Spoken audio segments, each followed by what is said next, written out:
Hello and welcome back to Give the People What They Want, a program brought to you by People's Dispatch. I'm Zoe Alexandra, editor of People's Dispatch, and joined by Roger McKenzie, international editor of Morning Star News, as well as Prasanth, an Indian journalist. We're very excited to be back to be bringing you stories of this week, difficult stories, but also stories of hope. Catch us. Give the people what they want. Give the people what they want. Give the people what they want. Your weekly movement news roundup.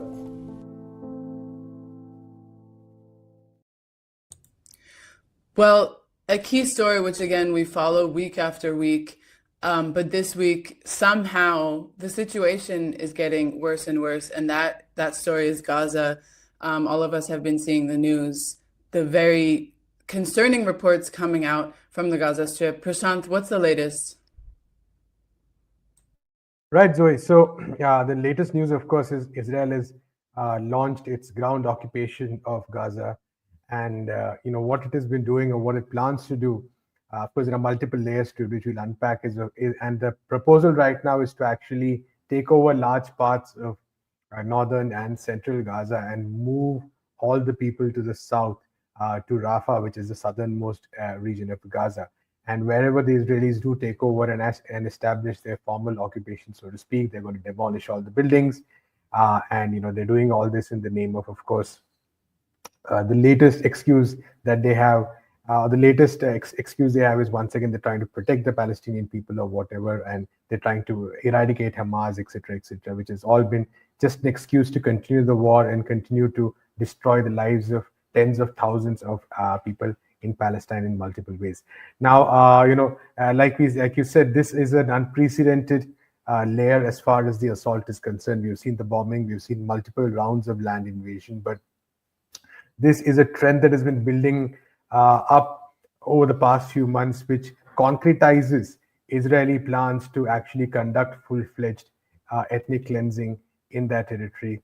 Now, of course, the logical conclusion of this move, which in some ways was what Donald Trump also once expressed, is that they would want large sections of the people of Gaza to leave and go to neighboring countries or wherever, so that they can completely take over that territory and formally occupy it. So in the sense, that is where the Israeli plan, that is a so-called, that looks like the Israeli plan. Of course, that will definitely not be executed, because the people of Gaza have been continuously resisting it's been, I think, close to it's over 1.5 years now. But the people of Gaza have been resisting through organizing, through the act of surviving itself, through chronicling what has been happening, through acts of solidarity, in terms of helping out their neighbors, in terms of helping out each other. So despite all these attempts, despite facing some of the most brutal assaults that any country has endured, maybe, we see that the people of Gaza have endured and struggled and resisted and are continuing to do so.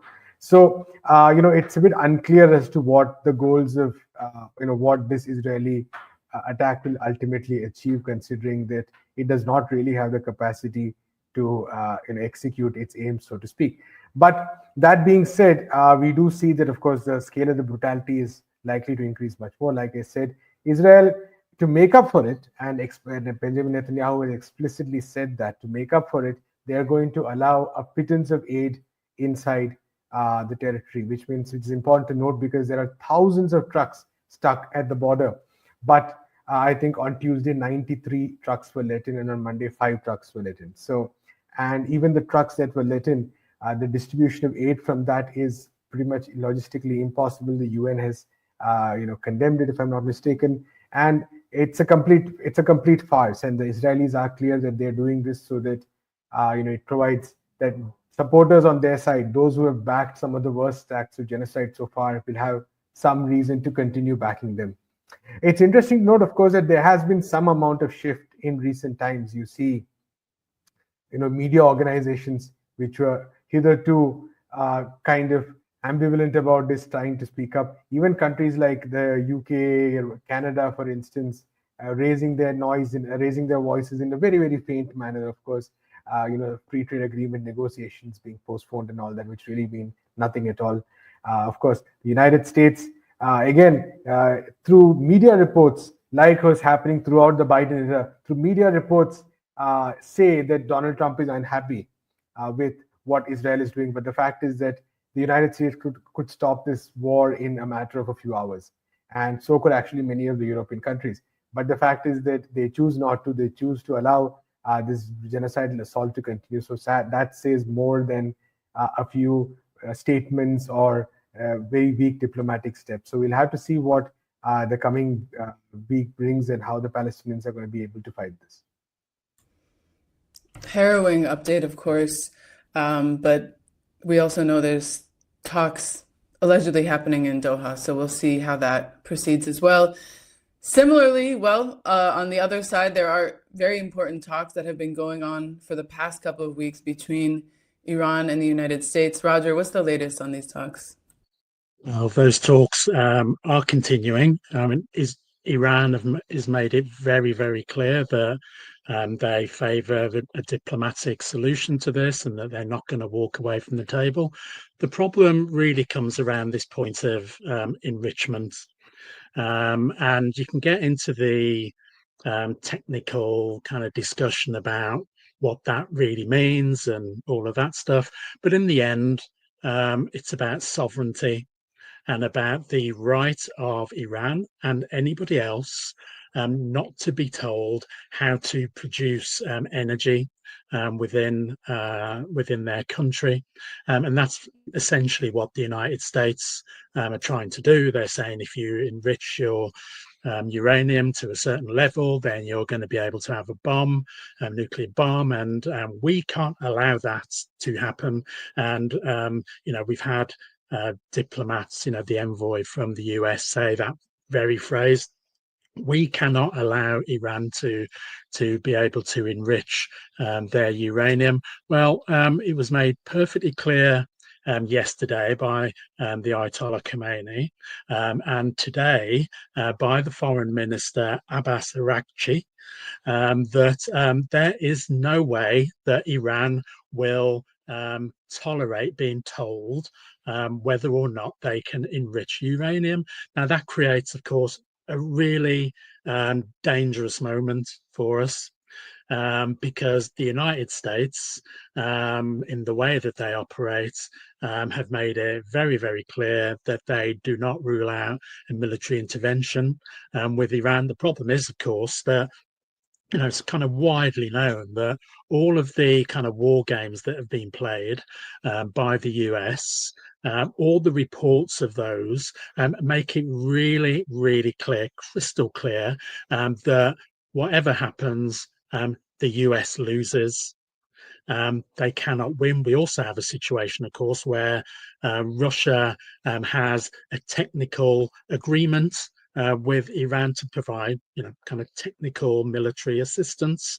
Now, that's not saying that Russia's going to take part in any attacks, but it's saying that they will offer assistance. So this is a really dangerous moment, and it's a time when all peace activists have really got to make it clear that we are for peace and that we demand a peaceful diplomatic solution to this. But also, I think those of us who are anti-imperialists, we also have to make it crystal clear that sovereignty is important, and sovereignty does not just depend on you being a Western nation. It depends on you having the right to be able to determine your own future and to lift your own people out of any difficulties, but to expand your own economy. So that's where we are. It's a dangerous moment, but we've all got work to do, I think, to make sure that the voices of peace are heard in this whole debate. Yeah, a crucial moment that has been, of course, building for the past couple of years. We know that Joe Biden did not make any advance on advancing normalization of relations with Iran or lifting the sanctions. And back to the American continent, the Americas, there was a very concerning case earlier this week on Sunday, May 18th. A very prominent human rights defender was detained and seemingly disappeared by the government of Nayib Bukele. we've spoken about Nayib Bukele extensively, on the show, but also in our reporting on People's Dispatch, a junior partner, a major ally of Donald Trump, someone who, has basically offered up his country to imprison people, both migrants, and even had floated the possibility of imprisoning U.S. citizens. Nayib Bukele has, complete and total backing of Donald Trump. And on Sunday, a human rights defender, Ruth López, was approached by officers, or they came to the door of her house and said that there'd been a car accident outside, and she needed to come to the door. She comes out in her pajamas, and they arrest her. They arrest her and they accuse her of a couple of things. One is kind of misuse of public funds, which is seemingly kind of a farce in this case to persecute a human rights defender. The human rights organization that she works with, where she was worked on the anti-corruption wing, Cristosal in El Salvador, has been denouncing what has happened to her. Her family has demanded her safe return. There have been even U.S. representatives calling for her to be released, calling for her whereabouts to be made known. It is a case which is definitely reverberating, both within the country and internationally, just because of the high profile that she had. Nayib Bukele seems to have made a very sloppy mistake in targeting her just because of how renowned she is. But even still, he has kind of retaliated with, this is with the usual line, this is a lie. These are foreign funded organizations that want to destroy my government. Interesting to note that last week, he proposed a law that essentially it's called the Foreign Agents Law, and it seeks to essentially tax organizations that receive foreign funding by about 30%. And this largely goes after NGOs that are human rights defenders, and that have been fighting, a lot of the repressive measures of his government.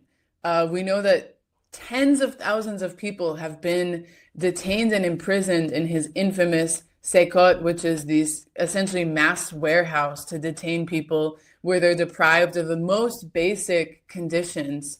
We have a pretty long piece on People's Dispatch which outlines all of these elements of what Secot is.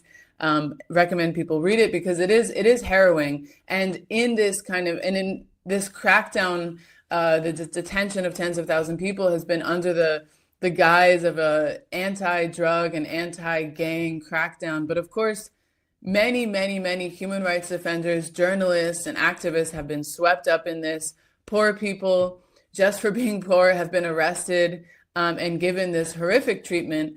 And Ruth López, who was detained on Sunday, and her organization has been one of the fiercest critics of this policy, and has been following different cases of people who have been detained. Some people have been assassinated essentially by Bukele's regime under the state of exception. So very, very concerning. And even more concerning is the fact that Bukele, with the backing of Donald Trump and the United States, essentially feels that he can act with complete impunity. We spoke earlier about the case of Kilmar Garcia, who is a Maryland resident from the United States who was, reportedly mistakenly deported to El Salvador with this flight of over 250 Venezuelans. There have been mass calls for his release from El Salvador because, again, he had residence in the United States. There's no reason he should be deported. And essentially Donald Trump said, well, I can't really get him released because that would be a violation of El Salvador's sovereignty. And Nayib Bukele said, well, I can't exactly smuggle a terrorist back to the United States. So this is the kind of government that is essentially overseeing this mass detention and crackdown. Very, very concerning. People continue to demand the release of Ruth López. We'll be following that case for sure over this week.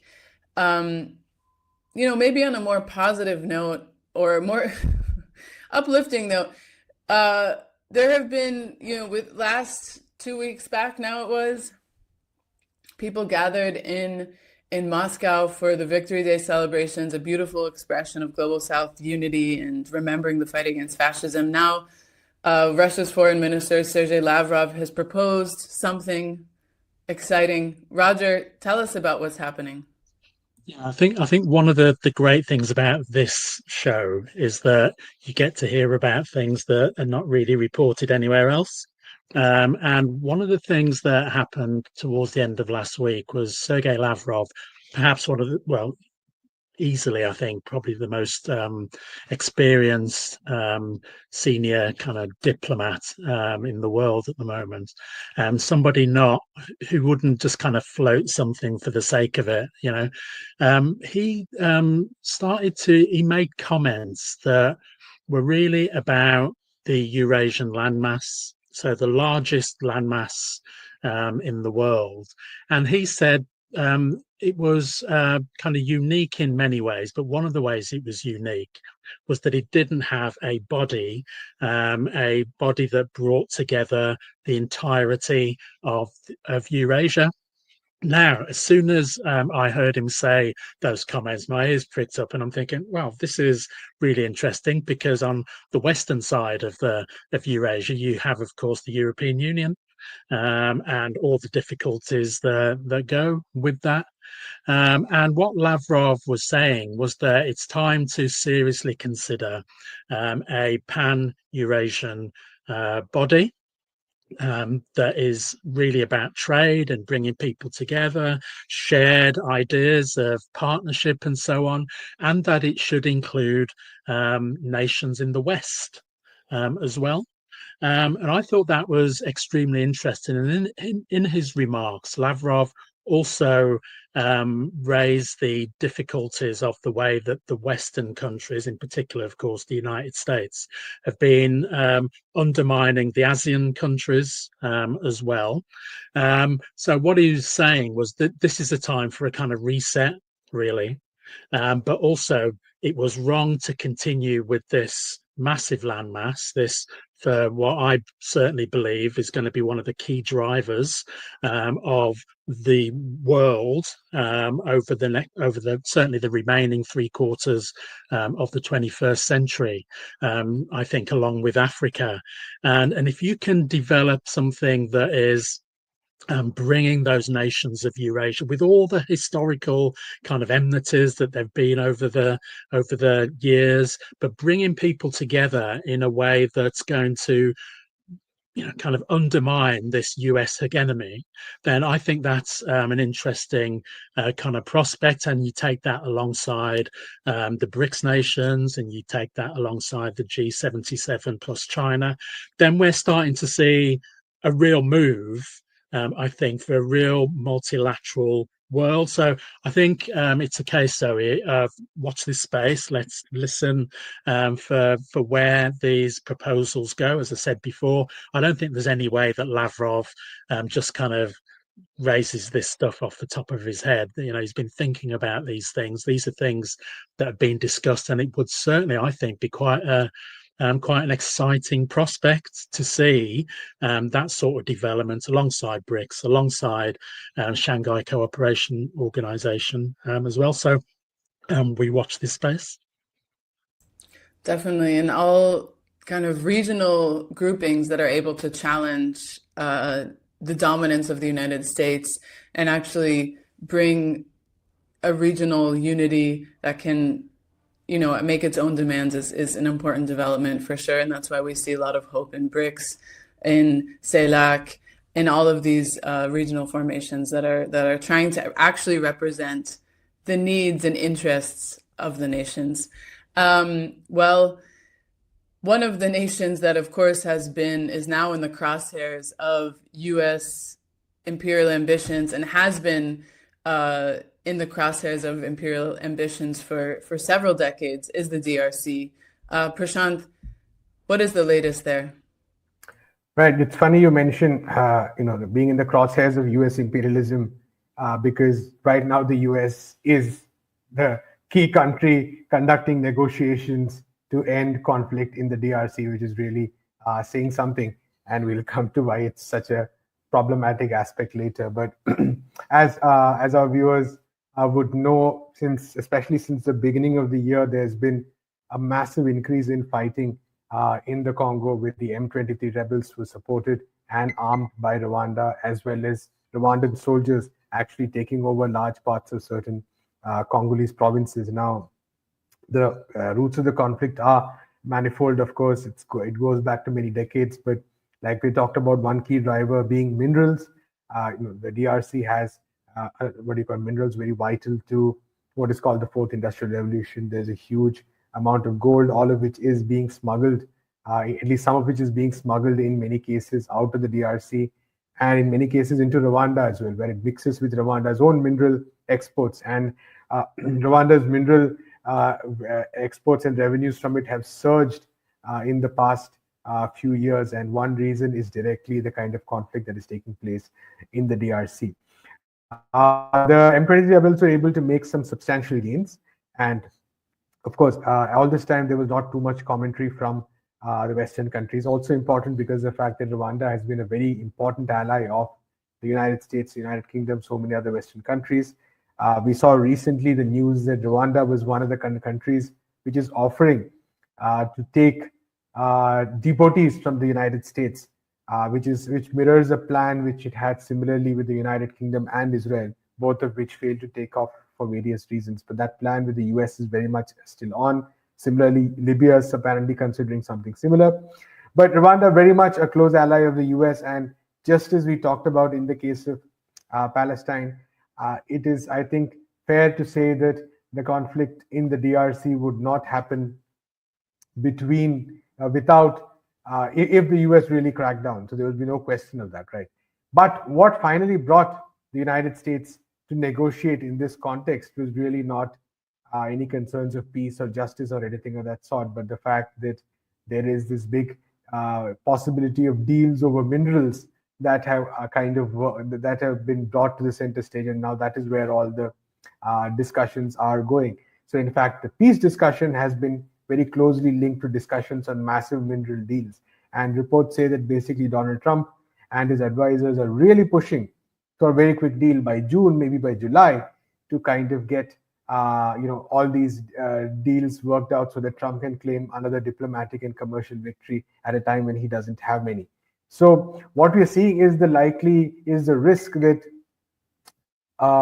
the problems faced by the people of the DRC are going to be ignored. Their cries for justice are going to be ignored, so that Donald Trump gets a deal which he can sell to the people of the United States, saying that, hey, we got this great deal regarding minerals. And there's been a report yesterday which, for instance, says that what the United States is hoping is that with this deal, the export of minerals from the DRC to Rwanda would be legitimized, and hence both countries would benefit, and that would supposedly stop the war, whereas that is definitely nowhere going to solve the problem. All it does is to give Rwanda further legitimacy and give the United States and Western countries a further hold on these mineral revenues. Of course, also important to note, the United States has been locked out of some of these minerals because of the presence of Chinese companies which have contracts there, so they're also concerned from that angle, and they're trying to get an entry point over there as well. But I think fundamentally the big issue here is that all these discussions, and other discussions Qatar was hosting, and the US and Qatar-led discussions basically meant that the African Union-led track, which was really struggling in the first place, kind of completely collapsed. So now you have the US, which has very clear interests, Qatar, which has very clear commercial interests in both Rwanda and the DRC, leading negotiations which are likely to try to stop the fighting just for now and increase the extraction of minerals further, satisfy the commercial interests of a few people in these countries, or a few entities in these countries, while completely not addressing the legitimate and fundamental concerns of the people of the Congo, who for decades have been suffering deaths and invasions and attacks, millions of people dead. And those questions are not going to be answered clearly in this round of negotiations, which is why I think activists across the world who have been focusing on this issue have been very careful while reading this situation. And we'll have to see in the coming weeks whether this pressure by the United States will actually lay the grounds for a deal which might almost definitely lead to further conflict. crucial to follow what's happening in the DRC, especially now that, as you mentioned, the Trump administration is really trying to get their hands in there. We know this kind of endless pursuit for critical minerals has been one of the major focuses of the Trump administration. Another country which has significant natural resources, which has been in the eye of the United States for many decades, really since it even before it had a revolution, is Venezuela. Venezuela has elections this Sunday, and once again, Venezuelan authorities have alerted that there is a plot underway to destabilize the country and attempt to carry out acts of violence like we're seeing in the July 28th elections. If we remember, the day after the election took place, there were major acts of violence and sabotage in cities across the country. Several people were killed. There were statues that were torn down, statues of Chavez, statues of indigenous leaders. Offices of the PSUV party were attacked in many cases. And the Diosdado Cabello, a key leader in the Bolivarian Revolution in the government, he made a press conference announcing that they had arrested around 40 people, including 20 Venezuelans and people from Colombia, from Mexico, even from Albania, that were involved in an alleged plot to carry out attacks against embassies, attacks against schools, attacks against hospitals, and that essentially they're going to close the border with Colombia, given that these individuals had entered through the Colombian border. So once again, a very tense situation in Venezuela as they head to polls this Sunday. They're going to elect members of parliament, several governors, and other local offices. This is a mega election, as they call it, in Venezuela. And it's a very crucial election, as all elections are in the country, because, again, the moment right now in Venezuela is one that is, of course, dominated by its relationship with the United States. There are dozens of families in Venezuela right now who are demanding their disappeared sons to be returned to the country. The over 200 Venezuelans who were, deported without due process to El Salvador, where there's no due process that has taken place for any sort of proceedings for their to be freed or what have you. So there's many people that are suffering from this situation right now in Venezuela and also in the United States, affected by the US's kind of attacks on the country. Venezuela has been kind of a global leader in terms of denouncing Trump's very unjust and inhumane immigration policy. At the same time, we know that just several months ago, Nicolás Maduro was sworn in as president of Venezuela. Many countries had said that they would refuse to recognize his mandate, continuing to recognize Edmundo González. Well, it's been, 5 months, and Edmundo González is essentially, where is he? I mean, he's obviously not the president of Venezuela. This has been, a key determining factor in relations. It has been with Maduro that they're negotiating, for example, the release of U.S. citizens who had been detained and arrested by the Venezuelan government. In many cases, these were people accused of participating in coup plots. So there's a clear, and this has continued since, this has been a constant dynamic between the West and Venezuela, really since 2015, where there's a refusal to recognize the government of Nicolás Maduro. There's a refusal to officially recognize the Bolivarian Revolution, but at the same time, in order to have any sort of oil contracts, which of course some of those licenses were revoked by the United States, and in order to deal with the fact that there are American mercenaries in Venezuela, well, they obviously have to negotiate with the government of Nicolás Maduro. In any case, this Sunday, super elections, very, very important. Members of the National Assembly will be elected. This is another test. After all of this upheaval, after many countries refusing to recognize Maduro, after these tense months where many migrants have actually returned to Venezuela, to leave the United States, leave this persecution. We also know that TPS, the temporary protected status, was just suspended for over 300,000 Venezuelans. So it's a moment where a lot of people are seeing that the Bolivarian Revolution is kind of the entity that's defending their interests in the face of relentless attacks from the Trump administration. We'll see how that plays out in the polls. We'll be following it, of course. So another key story to watch as the U.S. continues to kind of instigate these attacks, attempts to undermine the Bolivarian Revolution. So once again, a very loaded week, lots of stories from Venezuela to the DRC, Russia, Iran. We won't stop until we give you all of the stories that you need to know. We believe that it's important to be informed. Fact-based journalism, understanding the world today, it's difficult to keep up. There's a lot of moving parts, and we know that with the Trump administration in office, it's difficult to decipher what's happening. We didn't even talk about his visit to the Gulf. I'm sure we'll be picking up on that next week.